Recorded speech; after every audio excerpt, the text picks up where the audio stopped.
And the Boeing Milestones of Flight Hall has gone through a 3-year renovation, and it looks stunning inside. So what's your favorite artifact in there? I'll tell you what, one of the things that I really like about this gallery is that they've gone in and they've taken videos of a lot of the artifacts and placed them near them, so it really puts it in context. So you can see the giant wind tunnel fan in action. You can see the planes in action and see them in context, and it really, really does a nice job of showing you that these are the real things that set these records, that were these amazing artifacts. How about you? Well, the thing I like the most right now is that we have restored the Star Trek Enterprise. It is out of the gift shop. It is in Milestones of the Milestones of Flight Hall, and we've got the lights working on it, which is really cool. And it's incredibly cool. There's been a lot of excitement over that coming back on display. It's been in conservation for a while. They brought in a team of experts to work on that and get it ready to go, and it looks absolutely stunning. It looks terrific, and our group did a really terrific job of getting the paint right and making sure that everything is perfect. Yes. And it's a lot bigger than you think it is. Yes, it's a lot bigger than you would think it is, but it's really cool in there. One of the other things that I really like is they've got a display case filled with Sally Ride artifacts. So her T-38 helmet, they have the Olympic torch that she carried, and coolest of all, I think, is the telescope that she used as a kid to stargaze, and I think that's really neat to see that. Well, the other thing that's nice is that they actually put her tennis racket in there, and I don't think people really know that, science, was something she was really into, but she also thought about, being a professional She was tennis a world-class tennis player. She was a really good tennis player. I know she was friends with Billie Jean King and just an incredible tennis player. And to see kind of her life in perspective there is really, really neat. And it was neat also to be able to interview Christine Cook. Yes. And who is an astronaut. New class of astronaut. She was very inspired by Sally Ride. Yes. So the new Milestones of Flight Hall is just very inspiring. It's a great... Another one that I really like, I got to tell about this one, is the Viking lander. And what's really cool about that is that's an engineering model that we have inside, but the Smithsonian owns the real one. On Mars. On Mars. It's on Mars. But we actually have the deed to it, and so if we can ever go fetch it, we could potentially put it on display. Or we could just open a museum on Mars. I like that idea too. I could go work on Mars. You certainly could, Marty. Do you want to talk a little bit about the app? We've Yes. got a brand new app out. So we have, when you go into the new revitalized Boeing Milestones of Flight Hall, one of the first things that you're going to see is this interactive media wall, which is incredibly cool. We got a chance to preview it the other day, and there are these bubbles that float around, and you touch a bubble and it brings up an artifact that's on display either here at the Stephen F. Udvar-Hazy Center in Chantilly, Virginia, and it tells you where in the museum it is and more information. But beyond that, it links you to other things. And then as it's linking to different things, you can favorite different items. And then the coolest part is if you've got the app, GoFlight, you can download that tour to your phone and then walk around with that tour. So here's a little bit more information about GoFlight.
Well, now that you've seen how to use the app, you might want to tell them that they could come here tonight and actually make their own tour. Yeah, today is the 40th birthday of the National Air and Space Museum. It opened July 1st, 1976. It actually opened with a signal from a spacecraft on its way to Mars that cut a ribbon. And so we are having an all-night long party to celebrate the museum's 40th birthday.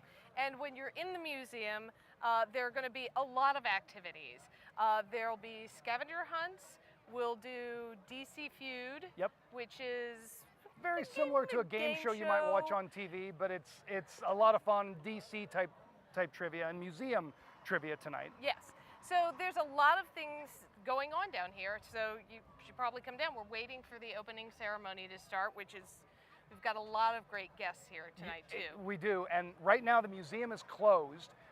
We shut down at 5:30. We're going to reopen as soon as the ceremony is over at 9 o'clock, and everybody's going to get a chance to go in. They're bringing food trucks down here tonight. We've got all of these really great activities, including this webcast that you're watching. We're going to be on NASA TV until midnight, and then after midnight, you can switch over to the Air and Space newly launched website and finish up watching, because we're going all the way until 8 o'clock in the morning, 12 hours of interesting guests and people coming on, and you never can tell who we're going to be talking to tonight. Well, we do know a couple of the guests. Tonight we have actually relatives of the Wright brothers, and we'll be talking to them. We've got a couple of astronauts. We do. The Wright brothers relatives, they came in yesterday and talked with us. They are so nice, and one of them is just graduated with his degree in astronomical engineering, and he was absolutely inspired by the Wright brothers, so I can't wait to hear his story. And like Beth said, we've got astronaut Tom Jones, veteran of 4 space shuttle flights, coming on with us tonight. As a matter of fact, something interesting about him, not only did he fly 4 times, he flew twice in a row, which is fairly rare. Right now, you go up, you've got a 2-year wait before your next flight, and then, but he flew up twice in a row. And we also have movies going on. Yes. As well. Yes. For example, at 5 o'clock in the morning, Dave Bio-Baranek is going to be introducing Top Gun, and he's going to be talking with us a little bit before that. He was actually a Top Gun pilot when they filmed the movie, so I'm pretty excited about that one. We also have Destination Moon, that we have both Kevin Murphy from Mystery Science Theater and Phil Plait, who is the bad astronomer. And a couple of our curators. That's going to be so much fun. So they're going to go in, they're going to watch Destination Moon, which is a science fiction movie created in 1950. So about 20 years before the moon landing. So they went in and they're going to do this just like Mystery Science Theater. And a couple of our curators, I heard that one of our curators sent Kevin Murphy 30 pages of notes this week on that. And I have no doubt that he actually sent 30 pages of notes. That's going to be a lot of fun to see how they do that movie. And then the first movie tonight is actually only 15 minutes long. Right. It is it's Destination or Trip to the Moon. And you have seen this movie or seen clips of it. It's this big moon face and dancing girls, and they launch a canister to the moon out of a cannon, and it hits the moon right in the eye, and I know you've seen it before, and so they're going to watch that tonight in our IMAX theater. It should be really cool. And then, do you want to tell them what's going on at midnight? Because I know you've been dying to talk about this. I'm so excited about this. At midnight, we're going to be showing Galaxy Quest, one of my all-time favorite movies. By Grabthar's hammer, by the sons of Warvan, you will be avenged. I'm so excited, but you at home can participate in this. This is what's really cool. Okay. The Okudas, who worked on the original Star Trek, or who worked on Star Trek movies, are going to introduce the movie, and they're going to be tweeting during the movie. And so we encourage you guys to watch the movie at home. If you've got it on DVD or some other way that you might be able to watch that movie at home, watch it, start it at midnight, and tweet along with everybody here in the museum, and it should be a whole lot of fun. And then my favorite movie is after that, the movie you don't like. Yeah, 2001. So prepare for 15 minutes of nothing but monkeys at the beginning of it. And I don't know, you're just not, you're not in the right mindset, I don't think. So 2001 is a fantastic movie. And what's great about it is it's science fiction, but the science is so good in it. You don't hear people screaming in space or rockets because you wouldn't hear that. The special effects are amazing, and when I watched it, I was amazed at the use of silence, which I hadn't seen in a movie like that before. Right. But I thought that was really cool. Now, a funny story, this week we had a couple of issues in our broadcast studio where we edit videos, and so we had a big, tall, black cabinet that we had to actually move into the center of the room, and I walked into the room having just watched 2001 about a week ago, and I walk in and here is this big black obelisk in the middle of the room, and it kind of freaked me out a little bit. It was a little weird. You are very easily freaked out, I think. So should we tell people who we are and why we're talking? Probably not a bad idea. We host a TV show for middle school science students from here at the Air and Space Museum called STEM in 30. It's a fast-paced show for teachers to use in their classrooms. We typically don't have a segment on the show longer than about 3 minutes, so it's very usable for teachers. Should we show them what it's all about? Yeah, let's show them what it's about. Check this out.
Actually, that's what's coming up next year. Do you want to start with what we're kicking off in September? I'm so excited about this. We're actually starting with Star Trek as our first show, and how science fiction has become science reality. And we've got a whole lot of things planned for that show. As a matter of fact, just a few minutes ago, I got a chance to talk to Leonard Nimoy's son. So we'll be seeing him later in the broadcast as well. And so we're talking all about science fiction and science fantasy, and how a lot of the things that Star Trek, invented basically, have now become reality. And then the other big piece of that show is how Star Trek, this science fiction show, has really inspired a whole many generations of astronauts and scientists and engineers. And we've talked to a lot of them. We have. We'll hear from them firsthand. So other things that are going on tonight, if you're here, we have docent tours of all the new gallery, and we'll go around the museum some. We are also having pocket science. Do you want to talk a little bit about the explainers and pocket science? Yeah, so we have a program here called the Explainers, and these are high school and college age students that wear these red shirts, and when you come into the museum, they're going to engage you in science activities. They have a space toilet, which you'll actually see later in the night. They have a space suit that they work on. They have a black hole activity. They have all of these really great things. My kids love coming in and doing these activities with the Explainers. And my favorite Explainer story, I think you were there that day. Oh, right.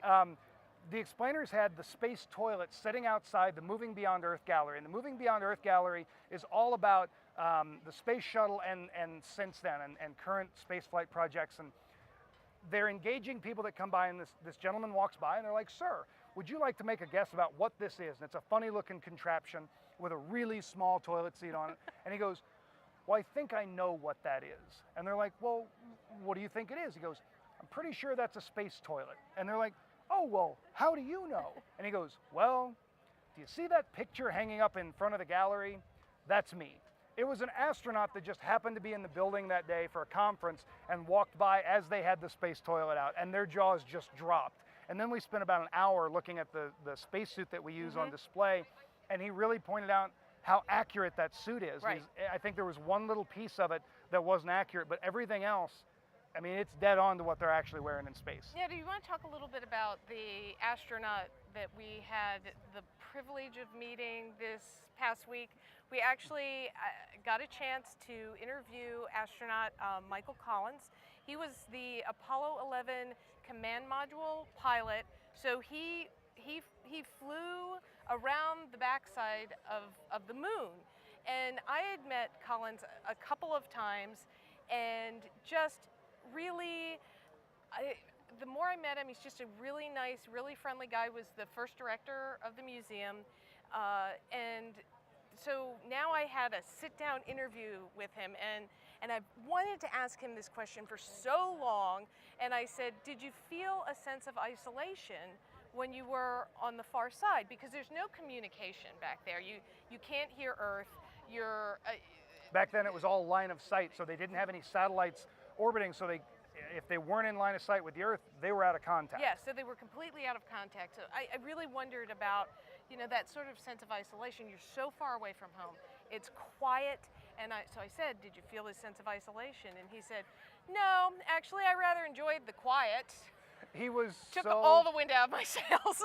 He was so awesome, and he's very laid back, and we did some segments for STEM in 30. We did some filming with him that you'll actually see during the ceremony tonight. But as I was talking with him, I asked him about STEM, because our show is all about STEM, and he stopped me and he goes, you need to add another E. He said, you need to add another E for English, because you have to be able to write and to communicate. And then he went from being this quiet gentleman sitting in this chair to this booming voice that was echoing off the walls in the gallery. And of course, we're sitting in front of the Columbia, the Lunar Command Module that he flew. And he's just got this booming voice as he recites a poem. And it was one of the coolest things I've ever been a part of. I've only been at the museum about a year and a half. I taught for 16 years before that. And to be able to sit next to the Columbia, next to Michael Collins, and have him reciting this poem in this booming voice, something I will never forget. Well, I think the other thing that we ought to mention about the museum is that there are very few reproductions, and they're only there because the original artifacts were destroyed, or they're gone, or they're on the moon, on the moon, and so we have the real stuff, and I don't think that people fully appreciate when you come here and you go to see the Wright Flyer. You didn't see the real Wright Flyer in Kitty Hawk, North Carolina. It's actually here. Yeah, the real Wright Flyer's here. The only thing there are a couple pieces of it that aren't original, like the fabric covering. We have that in a case because it was falling apart. But as far as the structure of it goes, incredible. And one of the really neat things about when looking at the Wright Flyer, the Wright brothers were bike mechanics. Exactly. And when you look at that, we actually have on display, you should really come here and see it, because it's really cool to see these two in line with each other. The bike that they built and the plane, and you see the same parts. And one of the things that the Wright brothers' relatives were talking to us about last night that they're really passionate about is that the major parts of an airplane that you see on the Wright Flyer are still on airplanes today. So I leave here tomorrow morning at 8 o'clock, and the airplane that I'm going to be flying on has got the same basic parts as the Wright Flyer works the from same way. over 100 years ago. Yeah, so you think about it, you've got the Wright Flyer and then the Columbia command module, all in the same museum. And there's just so much to see here. And people come in and they're like, oh, it'll take an hour. It could take days. Like I said, I've been here a year and a half, and I've been here twice as a tourist before that. And just last week, I went through the interactive wall, and I was working around on it. And when you click on a button, it's got a picture. So you click on this bubble, it pops up. There were a lot of things that I didn't know were on display in the museum. And one of the coolest is a piece of the original Wright Flyer, a little bitty piece, flew on the Columbia and went to the moon. And now it's on display along with a letter from Neil Armstrong and Michael Collins and Buzz Aldrin. Well, we have the opening ceremonies getting ready to start. About 10 minutes away from the opening ceremony. We want to kind of preview a few of the people that you're going to be meeting at the ceremony tonight. And the first is the director of our museum, the John and Adrian Mars director of the National Air and Space Museum, General Jack Daly. 4-star Marine general, fighter pilot. He's flown just about everything that you can imagine. A helicopter pilot. He was on the Joint Chiefs of Staff and #2 at NASA for a long time, and he's been here for quite a while and does an amazing job of leading this museum. And we will also have one of the explainers. Yes. She will also be out here to kick us. Ray will sort of kick us off. Yes, and to get us rolling. she is an upcoming junior at American University, and she is a physics major. So you'll see her during the ceremony as well. Robert Curran, a cultural anthropologist who is now the acting provost of the Smithsonian. He'll be speaking as well. And so who else do we have? We have Nicole Malkowski, who's the first female Thunderbird pilot, correct? Yes. So she will be here talking about a little bit about herself, and so she'll be here.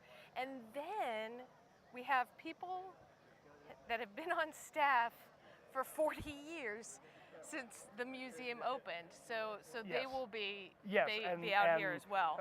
Some docents, some curators, just some different people that were here when the museum opened, and they've seen a lot in the last 40 years. And one of the things I'm looking forward to as we interview, we'll be having a lot of curators on after the opening ceremony, and they all have these great stories. In fact, one of our conservators, who will be on here as well, will be telling us ghost stories at about 4 o'clock in the morning.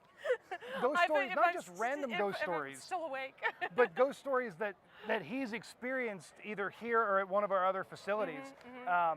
And you can see probably behind us there is an Air Force brass ceremonial, the Air Force Brass Ceremonial Quintet. They're going to be playing a little fanfare to open the ceremony tonight, and then they're going to be playing as visitors come in. And there are a lot of people here. We've got a little section roped off for some VIPs sitting up front, and then a few actually right behind us. The people that have been here 40 years are taking their places, so we really are getting ready to start. But I'd say there are several hundred people here waiting to go into the museum and see the new Boeing Milestones of Flight Hall. It's going to be really, really exciting. We also have Greta Lundberg, Boeing representative, will be speaking tonight, and she used to work for the White House. She did. And now she works for Boeing. And she worked for John Kerry. John Kerry's campaign, and so we really do have some incredibly interesting people that are going to be speaking tonight, and I just can't wait for people to see the new hall. You got the Spirit of St. Louis hanging up above, the Bell X-1, Spaceship One, and Spaceship One is actually in the landing configuration. Right. So the tail's up, and it's just a kind of a different way to see that. One of the neat things being here, I've been here, I don't know, a month or two, and I came in one day and the Spirit of St. Louis is sitting on the floor. They had brought it down for conservation, and then one of the neat things that we got to do a while back is we got to talk to Reeve Lindbergh, Charles and Ann Morrow Lindbergh's daughter, standing in front of the Spirit of St. Louis. And something our viewers may not know, when you see that Spirit of St. Louis on display, it looks like it's metal and it's, everything. Right. The engine cowling and the engine's all metal, but as far as the actual covering, it's fabric. It's had a process called doping done to it, but it's fabric. And some of it was actually removed. In France, they wanted to take a souvenir, and they actually cut some of the fabric off. And our conservators, when it was down, found where they stitched the fabric back together. Yep. And then he'll be talking about it later. But he found some other really neat things that really incredible. So that is one of the things that by working here, we get to hear some of those inside stories, and that's what we want to share with you guys tonight, our viewers, is those inside stories that you don't always get to hear. One of my favorites, and Tom Crouch unfortunately can't be here tonight. Right. Tom, we're thinking about you and your family right now. But one of the stories that he shared with us is that he was doing some research at, I think, the National Archives. Yes. And he had Orville Wright's pocket notebook. Now, Tom Crouch knew some of the people that had known the Wright brothers. So he's really close with the family, and he was looking through, and he found this little girl's signature on the inside back cover.